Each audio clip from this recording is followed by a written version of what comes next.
Senhor, nosso Deus e nosso Pai, nos abençoe, Senhor, nessa jornada que estamos dando continuidade, a jornada pelas tuas parábolas. Nós sabemos que essas palavras são posicionamento, essas parábolas são direção, essas parábolas são instrução, e certamente são coisas que já serão validadas, porque não foram ditas por qualquer um, foram ditas pelo Senhor Jesus, e eu tenho certeza que ela está e ela vai ativar na mente, no coração de muitos dos seus discípulos a tua vontade, a tua verdade, e vai ajudar as pessoas a ganhar muito tempo, vai ganhar experiência, porque serão pessoas que vão trabalhar junto com o reino. Abençoa essas pessoas para que elas possam ser posicionadas nas tuas parábolas e possam ser instruídas pelo Senhor e prevalecer e prosperar e crescer na caminhada, na jornada que estão para a glória e para a honra do nome do Senhor Jesus. Amém, meus irmãos? Paz e graça a todos. Estamos aqui mais essa semana dando continuidade nas parábolas e tenho certeza que as parábolas serão uma bênção na sua vida, uma bênção para a sua família e para aqueles que estão vindo agora. Eu tenho explicado para as pessoas que durante os 3 anos e meio o Senhor Jesus, ele falou através de parábolas. Não havia caneta, papel, não havia computador como hoje para se anotar as coisas, celular.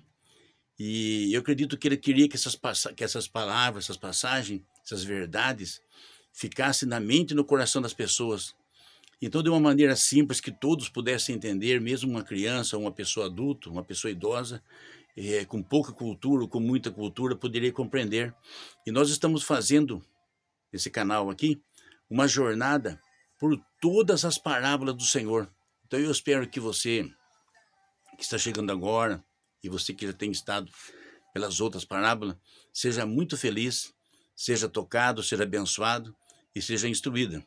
Nós procuramos trazer sempre a mensagem de uma forma que não seja fria, como numa sala de aula, que se torna muito cansativo. Trazemos contexto também, para que as pessoas possam ter uma visão ampla da situação.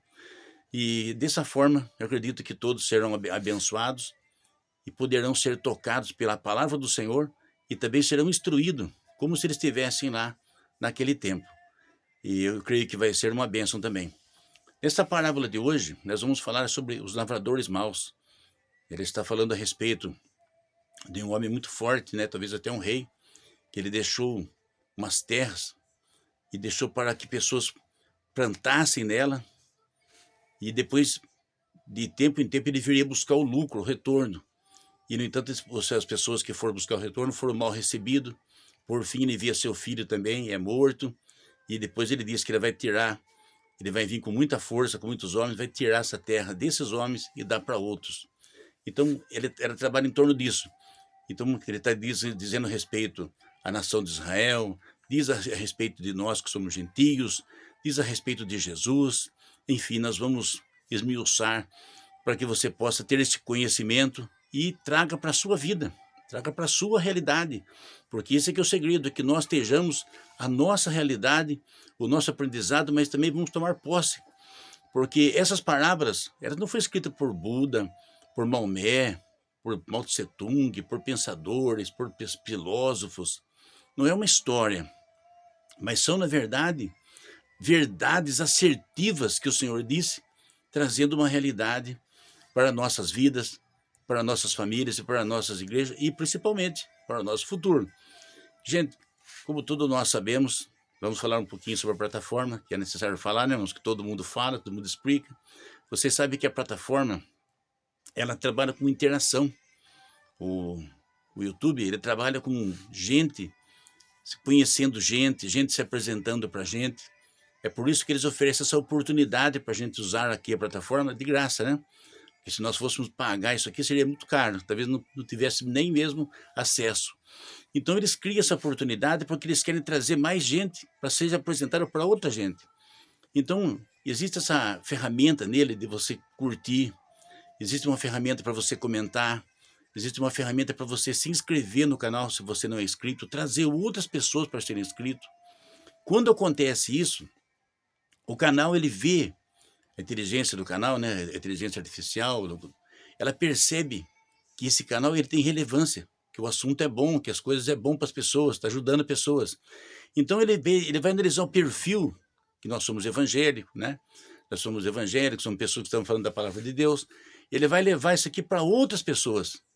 E se você quer me ajudar a pregar o evangelho, se quer me ajudar que essa palavra chegue, até outros países principalmente, que tem pessoas que vão trabalhar lá como açougueiro, como enfermeiro, como domésticas, né? E eles estão longe daqui, muitas vezes não tem nenhuma igreja para eles assistirem, área rural. Se você quiser me ajudar, falando, eu quero ajudar que essa palavra chegue a mais gente. Então você faz um comentário, traga mais alguém para ser inscrito, fale alguma coisa, nem que você falar um amém, você dá um like lá, a plataforma vai falar, nossa, o pessoal está ouvindo, eles estão participando, esse negócio está bom, ele vai mandar para mais pessoas e você vai me ajudar a fazer parte do milagre, você vai me ajudar a evangelizar, a fazer esse trabalho. Amém? Glória a Deus. Então vamos ler um texto na palavra e depois nós vamos falar sobre esse assunto da parábola de hoje. No livro de São Lucas, capítulo 20, e versículo 17, versículo 16. Vou ler um versículo para não ficar muito assunto, não ficar uma coisa que vocês fiquem perdidos, né? E destruiu esses lavradores e dará a outro a vinha. E ouvindo eles isso, disseram, não seja assim. Então, repetindo, ele diz assim, ó, e destruirá esses lavradores e dará a outros a vinha. E ouvindo eles isso, disseram assim.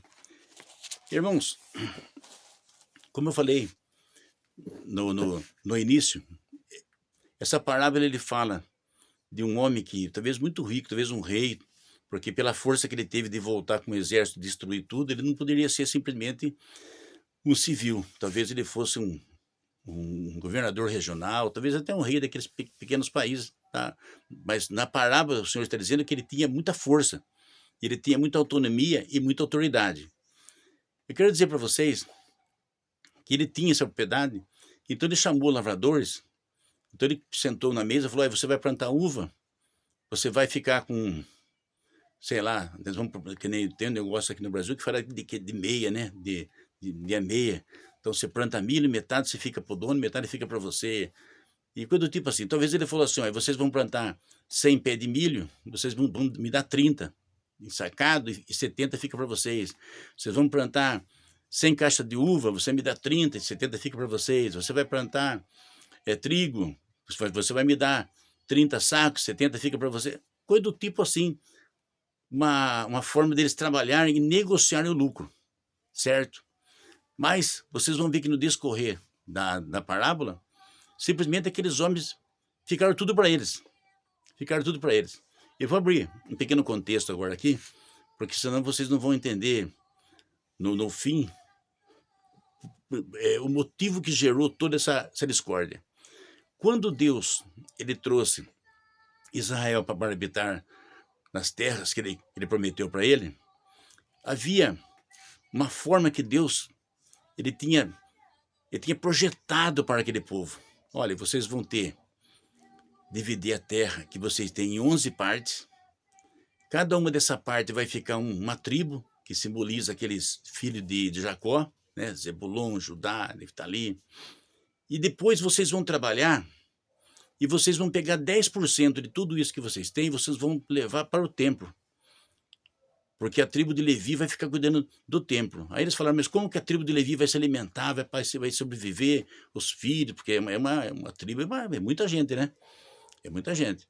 Ele falou, não, a tribo de Levi, que seriam os levitas, eles vão cuidar do templo, e esses 10% que vocês vão levar lá, eles vão sobreviver lá.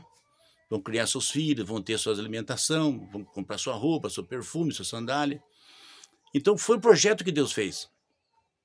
Então, quer dizer, eles levariam 10%, e a tribo de Levi cuidaria do templo, porque Deus queria que alguém tivesse tempo para cuidar do templo, fazer o sacrifício, receber as pessoas do fim do ano, e depois também teria o sacrifício, que depois eles poderiam falar no outro dia, para não fugir muito do assunto, que seria os levitas, os sacerdotes, que receberiam o sacrifício, mas o sacrifício seria uma coisa separado daquela parte. E então o que acontece? As coisas foram acontecendo. Quando chega no momento que Samuel assume como sendo o juiz e sacerdote, né? E ele está cuidando do povo. Porque, como sacerdote, ele ia cuidar do templo e dos levitas, para que trouxesse oferta, cuidasse do templo, pudesse ter aquele momento que as pessoas iam servir a Deus no templo. Mas, nesse meio tempo, ele seria também juiz. O que é um juiz? O juiz seria alguma coisa que eles iam sentar com aquelas 12 tribos e iam tratar da lei. Por exemplo, a lei, se você ler o livro de Número, Levítico, a lei deles era uma lei feita para aquela época, que estamos falando coisa de 3.000 anos atrás, mais ou menos, mais 3, 4.000 anos atrás. Então, por exemplo, aquela lei que havia regras rígidas. Por exemplo, se uma pessoa tivesse um acidente e de repente ele está descendo com uma tropa de boi e matasse alguém, aquela tropa de boi, o boi derrubasse alguém e matasse, então haveria a cidade de refúgio, para que os parentes daquela pessoa não vingassem. Então ele iria para a cidade de refúgio, ali ninguém poderia tocar nele. Então se alguém matasse o boi do vizinho, o vizinho ela matava o boi do outro também. Então havia juízes para tratar desses assuntos, né? Se uma moça, por exemplo, ela fosse abusada numa área rural, então aquele moço ele poderia ser apedrejado, teria que pagar um dote para o pai da moça. Se fosse na cidade e ela não gritasse, ela também seria punida. Então havia o juiz para julgar todos esses casos morais, financeiros, casos de homicídio. E esse juiz ele recebia as pessoas e tratava dos assuntos. E depois ele dava o veredito, né? Vinha o líder das tribos, isso aconteceu isso com esse pessoal da minha tribo, aconteceu aquilo outro lá, isso aqui pegou a ovelha desse, isso aqui, sabe, não queimou por acidente o campo do outro. Então esse juiz sentava, que seria Samuel, e ele recebia as pessoas e ia tratando. Mas chegou um ponto, veja o que acontece, que o povo, talvez ele tenha interesse em se envolver na política, tem interesse em se envolver, talvez subornar juízes, talvez se envolver, e via que Samuel, ele era implacável, porque ele era um profeta também, ele era muito sério, os filhos dele estavam dando trabalho, mas ele era firme. Mas os donos daquelas tribos, líderes daquelas tribos, falaram: nós queremos um rei, todo país tem um rei, por que a gente não pode ter um rei? Nós queremos ter um rei também, porque se tiver um rei é mais fácil. Aí a gente vai lá, conversa com o rei tem lá as pessoas que respondem por ele, nós queremos um rei. E Samuel ficou triste com isso, porque ele sentiu que ele foi desprestigiado de uma função, que ele era profeta, ele orava a Deus, Deus vinha com a sua palavra para ele trazia resposta para o povo, e também ele era juiz, ele julgava as questões, os desafios, os problemas que estava tendo. Até que chega nesse ponto, Samuel fala: eu vou consultar Deus sobre esse assunto, porque Deus instituiu o juiz. E vocês são irmãos. Ninguém é mais do que ninguém, vocês são iguais. E nós somos 12 tribos. Uma tribo cuida do tempo, outra tribo trabalha para produzir os animais, a alimentação. E nós julgamos aqui, mas vocês querem um rei. E então Deus vem e responde para Samuel: Samuel, não fique triste, porque eles não estão rejeitando a você, eles estão rejeitando a mim. Porque eles não querem me servir pela lei, por aquilo que foi deixado para Moisés, pelos ensinos que foi deixado. Eles querem ter a oportunidade de conversar com o rei, mudar o veredito, sabe?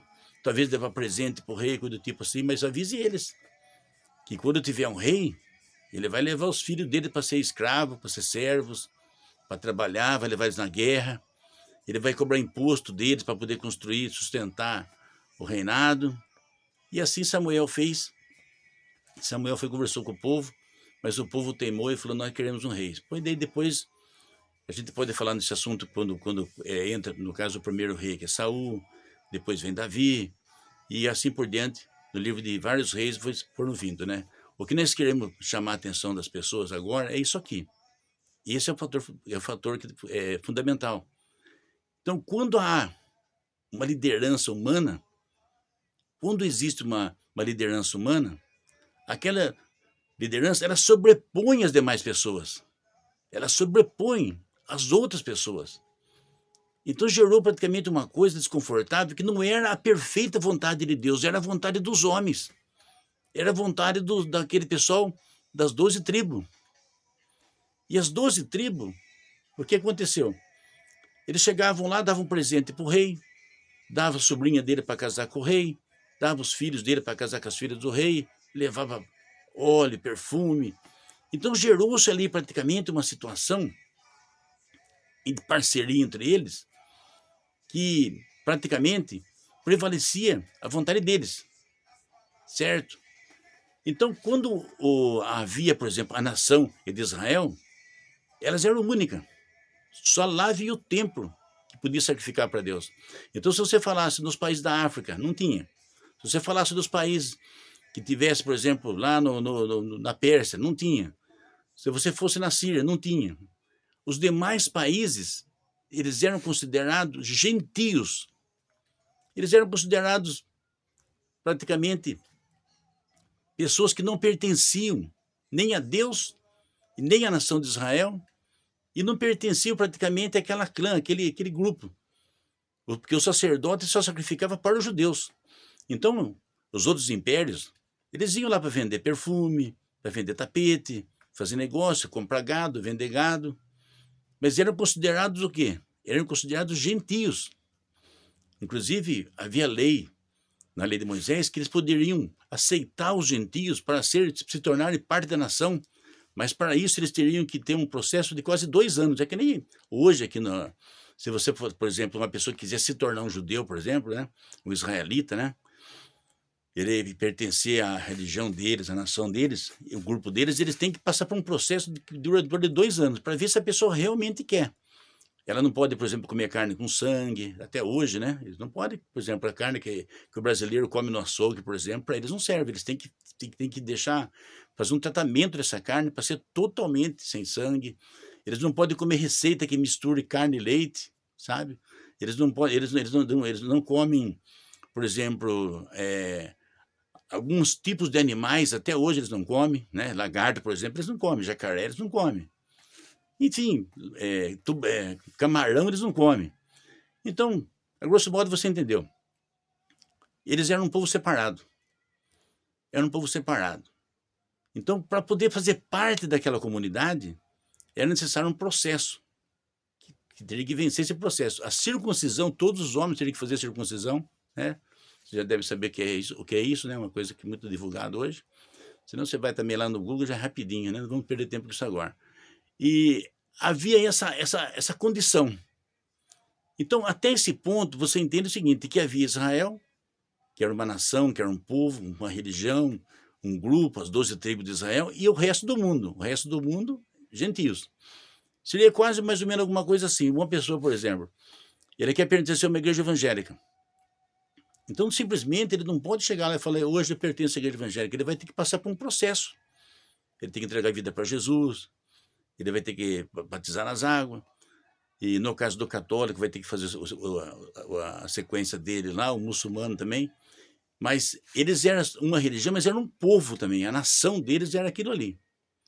Então você veja, aonde a gente estamos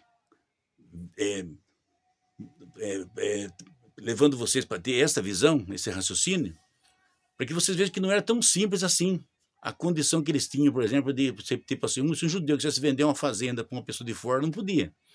Se ele quisesse, por exemplo, vender tudo que ele tinha para o pessoal, para os romanos, o pessoal assírio, não podia também. Eles tinham que seguir a sequência. Inclusive, eles casam entre eles. A tribo de Levi casa com a de Levi, a de Judá casa com a de Judá. É um processo que tem que ser, tem que a pessoa tem um pouquinho de curiosidade para entender como funciona.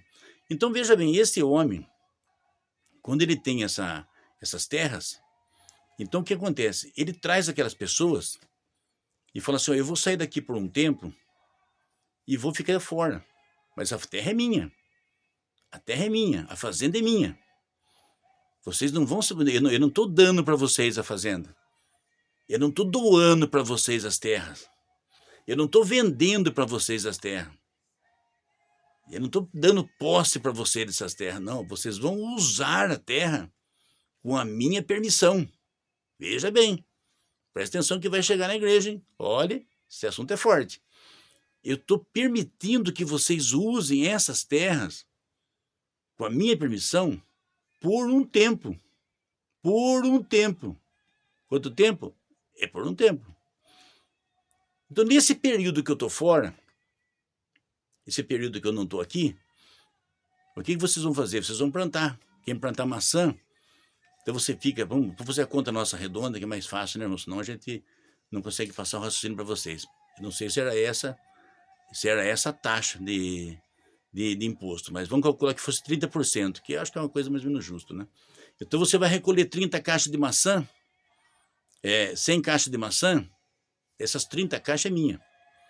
Você transforma ele em dinheiro e eu vou mandar alguém aqui para buscar depois esse dinheiro.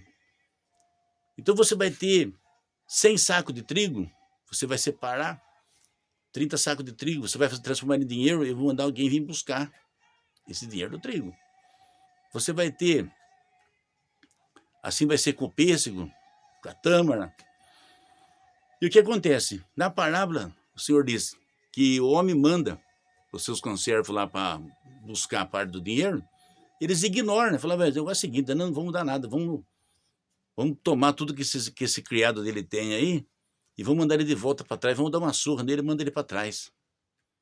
E depois ele manda de novo outra pessoa. Ele falou, viu, meu patrão mandou vir aqui buscar a parte dele do imposto. O homem desce o pau neles também, surra eles, toma tudo que eles têm e manda para trás. Pela terceira vez. E por fim, o dono, vou mandar meu filho, porque eu mando enviados lá, mando funcionários, mando pessoas lá para pegar minha parte do imposto, eles não me dão, vou mandar meu filho, que meu filho vai ter que respeitar, porque meu filho é dono também. Meu filho, eles vão precisar respeitar o meu filho que está lá. E a Bíblia diz que ele manda o filho dele, ele falou, bom, se esse aqui é filho, ele é dono. Se a gente matar o dono, fica tudo para nós. Foi quando eles pegam e matam o filho do homem. E depois o que diz a parábola, esse versículo que eu li? Que ele fala, vou lá com soldado, vou lá com gente que vai enfrentar aquela gente, e vou matar todos eles, e vou dar aquela terra para outras pessoas. Né? Que é quando eles falam assim, não faça isso, coisa do tipo assim. Mas a parábola, com o sentido que ele está dizendo é o seguinte, Deus, ele deu para o povo de Israel a terra prometida. Deu para eles usarem a terra prometida. Deu para eles gerarem filhos na terra prometida. Deu para que eles prosperassem naquela terra e ali gerassem riqueza, gerassem seus filhos. Mas eles teriam que levar 10% para o templo, porque o dízimo era do Senhor. Eles teriam que fazer sacrifício dos animais, que era uma maneira deles falar assim, olha, os animais simbolizavam o pecado deles. Então, se uma família, por exemplo, tinha um pecado grande, uma família grande, ela tinha que colocar um bezerro, vaca, bois, né? Nós não vamos ver qual é o pecado daquele povo, senão nós vamos longe e a conversa vai ser difícil, né? Vai ter que trabalhar muito. E vai ser difícil a gente chegar no contexto. Mas o pecado do povo que é praticado durante todo o ano, se a família era muito pobre, pequena, então juntava 2 ou 3 famílias, pegava ali uma ovelhinha, juntava a ovelhinha e sacrificava. Aquela ovelha era aberta no meio, era queimada, e o sangue daquela ovelha purificava o pecado do povo. Então, essa era a parte do dono das terras, seria dizendo, olha, eu dou a terra para vocês morarem, eu cedo o espaço para vocês, mas eu quero o sacrifício pelos pecados, que simbolizava mais tarde a morte do Senhor Jesus, e eu quero também que vocês contribuam, que vocês construam o templo, abasteçam o templo, ou me honrem no templo, quer dizer, Deus existe, nós vamos investir no templo, vamos fazer com que haja ali o lugar de acesso, ali vai ter o lugar que vai representar, nós vamos orar, vai ser orado pelo perdão do nosso pecado, vai ser apresentado às crianças, ali vai ser feito a presença de Deus ali, havia ali a arca, havia ali aquela grande cortina que fechava, que separava o santo do santo, havia ali o sumo sacerdote. Então, essa parte que pertencia ao dono é que prevalecia. E, no entanto, ele disse, essa parte vocês têm que fazer. Mas o que é o que o Senhor estava falando? A nação de Israel se perdeu na idolatria. Eles se perderam, por exemplo, com Salomão, eles se perderam. Com outros reis, eles se perderam. Com os filhos de Salomão, eles se perderam. Com Acabe, eles se perderam também. Aquele rei que foi levado lá para a Babilônia, se perderam de novo. Quer dizer, nem imposto, nem sacrifício. E ele enviou quem? Os profetas. Esses servos que ele estava falando que ele enviou e foram espancados, saqueados, foram os profetas. O profeta Jeremias, por exemplo, irmãos, ele teve uma vida só cobrando, cobrando, porque o sacerdócio estava corrompido, o rei estava corrompido, o rei vivia bebendo. E ele foi chicoteado, foi jogado no fundo de uma cisterna, foi ameaçado. Então, o Senhor está falando dessas pessoas que foram espancadas, foram os profetas. Isaías, por exemplo, teve que fugir 3 anos e meio do rei Acabe e de Jezabel. E os soldados procurando por ele. E ele fugindo. E ele fugindo. E ele fugindo. Deus teve que levar ele para o meio de um deserto, mandar os corvos dar comida para ele. Então você nota que ele estava falando dele disse depois, quando vem o filho, ele já estava falando dele. Só que as pessoas não quiseram dar esse crédito, né? Ele falou, pera um pouquinho, os profetas, eles não ouviram. O profeta eles rejeitaram. Agora está aqui o filho do homem, está aqui o filho de Deus, fazendo milagres, curando as pessoas, transformando. E eles estão fazendo o quê? Eles estão ignorando. Eles estão me ignorando. Eles estão ignorando. Então ele está falando que a última estratégia vai ser vir o dono, destruir tudo que está lá e tirar e dar para outro povo. Quando ele está falando essa parábola e dar para outro povo, veja bem, o que nós falamos no começo? Que a nação de Israel, só ela tinha acesso ao templo. Que a nação de Israel, somente ela podia fazer sacrifício ao Senhor no templo. Somente a tribo de Levi podia ter um sacerdote que recebesse as pessoas ali. Não poderia ser os assírios, não podia ser o Egito, não podia ser nenhum outro país, somente eles. Então, quando o Senhor fala assim agora, eu vou pegar, eu vou matar essas pessoas que estão tomando conta, vou tirar ela da frente e vou dar essa terra para outras pessoas. E ele está dizendo, eu vou dar para os gentios agora. Então, veja bem, depois que Jesus nasce, ele está dizendo, o evangelho é para toda a humanidade. Você pegou? Você entendeu o que ele está dizendo? Essa parábola, que ele falou que aquilo que pertencia somente aos judeus, agora é dado para toda a humanidade. Vou tirar essa terra desses homens que não me pagaram o imposto, que não foram fiel comigo, que não foram correto comigo, e vou dar agora para outras pessoas. E ele está dizendo dos gentios.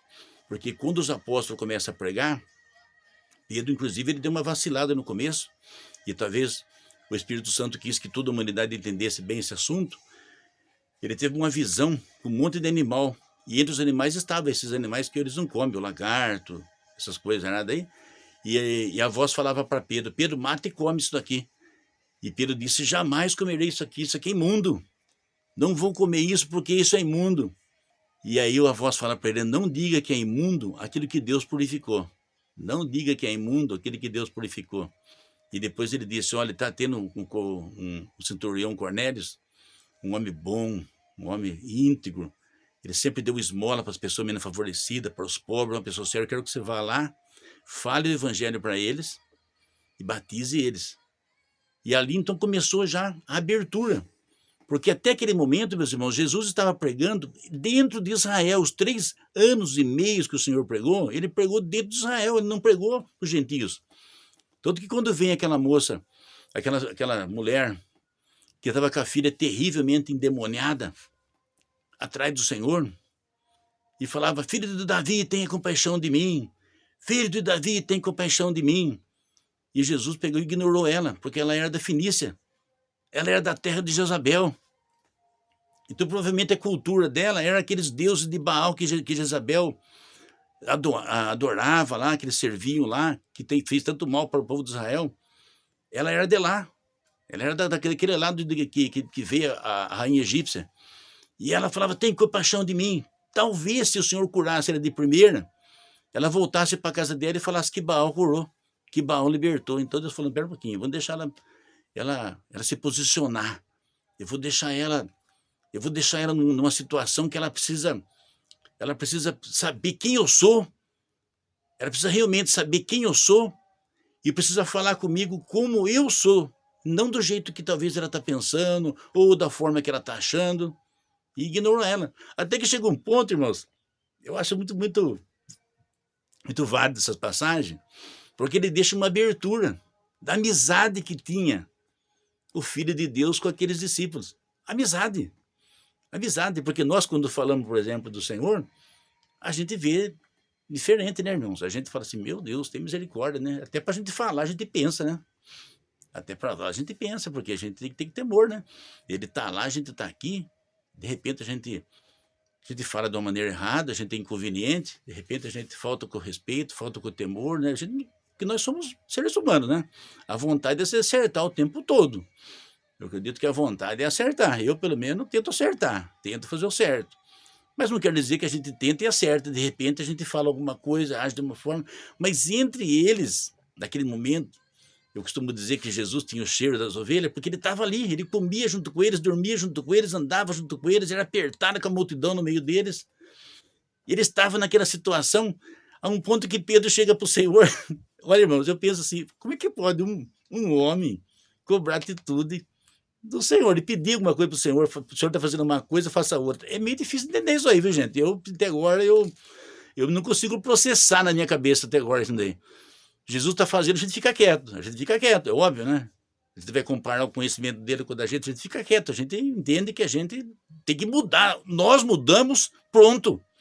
Nós mudamos, pronto, porque ele sabe, a gente não sabe, ele é, a gente não é, ele entende, a gente não entende, nós mudamos. Mas Pedro, quando viu que aquela mulher ficava falando, Jesus, filho de Davi, tem misericórdia de mim. Jesus, filho de Davi, tem misericórdia de mim.